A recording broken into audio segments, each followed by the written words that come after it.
ಒಟ್ಟು ಎಷ್ಟು ಜನ ಸತ್ರೋ ಕಮಿಷನರ್? 5. ಜಾಸ್ತಿ ಜನ ಸತ್ತಿಲ್ವಲ್ಲ. ಸದ್ಯ ನನ್ನ ಪದವಿ ಪುಣ್ಯ, ನಮ್ಮ ಪಾರ್ಟಿ ಪುಣ್ಯ. ಯಾಕೆ ಸುಮ್ಮನೆ ನಿಂತಿದೀಯಾ? ಹೇಳಿ ಟೈಮ್ಗಿಂತ 10 ನಿಮಿಷ ಮುಂಚೆನೆ ಎಲ್ಲ ಕಡೆ ಬ್ಲಾಸ್ಟ್ ಮಾಡಿಸ್ತಾನೆ. ಎಲೆಕ್ಷನ್ ಬೇರೆ ಹತ್ರ ಬರ್ತಾ ಇದೆ. ಅವನು ಅದೇನೇನು ಕೇಳ್ತಿದ್ದಾನೋ ಅದು ಹುಡುಕಿ ಕಳಿಸ್ಕೊಟ್ಟು ದಯವಿಟ್ಟು ನಮ್ಮ ಪಾರ್ಟಿ ಮರ್ಯಾದೆ ಉಳಿಸಯ್ಯ commissioner. Sir, with full force search ಮಾಡ್ತೀವಿ. ಬಟ್ ಏನು but? You don't worry sir, I will try. Thank you sir.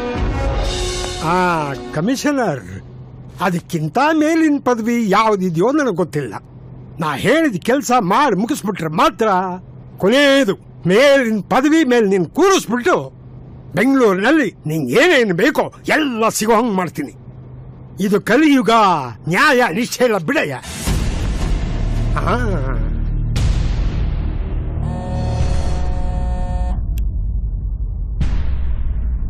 Hello sir, ಎಲ್ಲ ಕಡೆ ಸರ್ಚ್ ಮಾಡಿದ್ವಿ, ಬಾಡಿ ಸಿಗಲಿಲ್ಲ ಸರ್.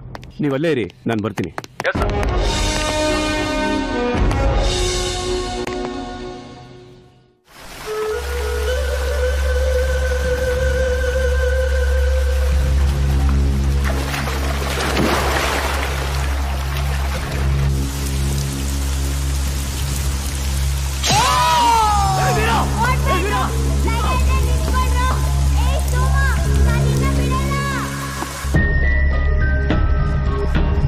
Order order. ಅಪರಾಧಿ ವೀರ ಕೊಲೆ ಮಾಡಿದ್ದು ಉದ್ದೇಶಪೂರ್ವಕವಾಗಿ ಅಲ್ಲದಿದ್ದರೂ ಪೊಲೀಸ್ ದಾಖಲಾತಿಗಳ ಪ್ರಕಾರ ಈಕೆ ಮಾಡಿರುವುದು ಕಾನೂನು ಬಾಹಿರ ಅಪರಾಧವೆಂದು ಪರಿಗಣಿಸಿ ಸಾಕ್ಷಿ ಸಮೇತ ಇದು ಸಾಬೀತಾಗಿರುವುದರಿಂದ ಈಕೆಗೆ ನ್ಯಾಯಾಲಯವು ಐಪಿಸಿ ಸೆಕ್ಷನ್ 309 ಪ್ರಕಾರ 7 ವರ್ಷ ಶಿಕ್ಷೆ ವಿಧಿಸಿ ಬಾಲಾಪರಾಧಿ ಕಾರಾಗೃಹಕ್ಕೆ ವರ್ಗಾಯಿಸಲು ಈ ನ್ಯಾಯಾಲಯ ತೀರ್ಮಾನಿಸಿದೆ. ಅಪರಾಧಿ ವೀರಾಗೆ ಒಡಹುಟ್ಟಿದವರು ಯಾರೂ ಇಲ್ಲದಿರುವುದರಿಂದ ಶಿಕ್ಷೆ ಮುಗಿದ ನಂತರ ಈಕೆಗೆ ಸರ್ಕಾರವೇ ಕೆಲವು ಸವಲತ್ತುಗಳನ್ನು ಕೊಡಬೇಕೆಂದು ಈ ನ್ಯಾಯಾಲಯ ಆದೇಶಿಸಿದೆ. Excuse me your honour, sorry for the interruption. ಈ ಹುಡುಗಿನ ನಾನು ರಕ್ಷಣೆ ಮಾಡ್ತೀನಿ. ದಯವಿಟ್ಟು ನ್ಯಾಯಾಲಯ ಇದಕ್ಕೆ ನನಗೆ ಅನುಮತಿ ಕೊಡಬೇಕು. Asha Kirana, court is adjourn. Hey Asha Kirana, ಹೊಟ್ಟೆಗಿಲ್ಲದಿದ್ದರೂ 7 years, 7 ವರ್ಷ ಶಿಕ್ಷೆ ಕೊಟ್ಟರು ಅಂತ ಚಿಂತೆ ಮಾಡಬೇಡ. ಆ 7 ವರ್ಷ ನಿನ್ನ ಜೀವನದಲ್ಲಿ 7 ಪರೀಕ್ಷೆ ಇದ್ದಾಗೆ. ವೀರ, ನನ್ನ ಜೊತೆ ಹೆಜ್ಜೆ ಇಡು.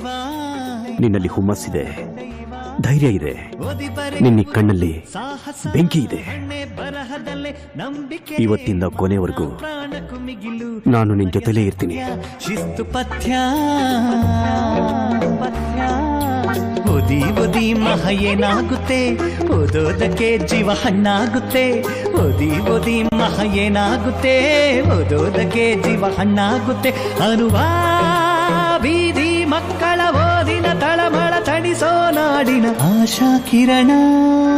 ಬಾಡಿ ಸಿಕ್ತು. ಆಶಾ ಕಿರಣ, ಮೌಢ್ಯ ಕಳೆಯ ಬಂದ ಕಿರಣ.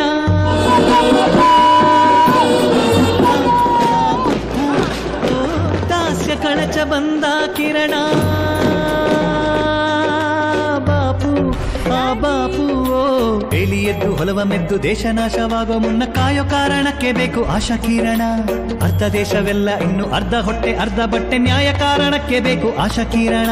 ನ್ಯಾಯದೇವಿ ಕಟ್ಟು ಬಿಚ್ಚಿ ಕಾಳಿಯಾಗಿ ಕೊಚ್ಚೋ ಮುನ್ನ ರಾಜಕಾರಣಕ್ಕೂ ಬೇಕು ಆಶಾ ಕಿರಣ. ಸರ್, ಎಲ್ಲ ಕಡೆ ಸರ್ಚ್ ಮಾಡಾಯ್ತು. ಇದು ಜಲಪಾತ ಆಗಿರೋದ್ರಿಂದ ಬಹುಶಃ ನೀರಿನ ರಭಸಕ್ಕೆ ಬಾಡಿ ದೂರಕ್ಕೆಲ್ಲ ಕೊಚ್ಕೊಂಡು ಹೋಗಿರ್ಬೇಕು. Sorry sir. ಓ ಸಿಟ್ಟಿನಿಂದ ಹುಟ್ಟಿ ಬಂದ ಕಿರಣವೇ, ಸಿಡಿಲ ಮರೀನಿಂಗು ಮರಣವೇ. ಸೋಲು ಸಾವು ಇಲ್ಲ ಇಚ್ಛಾ ಕಿರಣ, ನೀನು ಹೊಂಗಿರಣ. ಮೂಡುವುದು ಒಂದೇ ನಿನ್ನ ಜಾತಕ.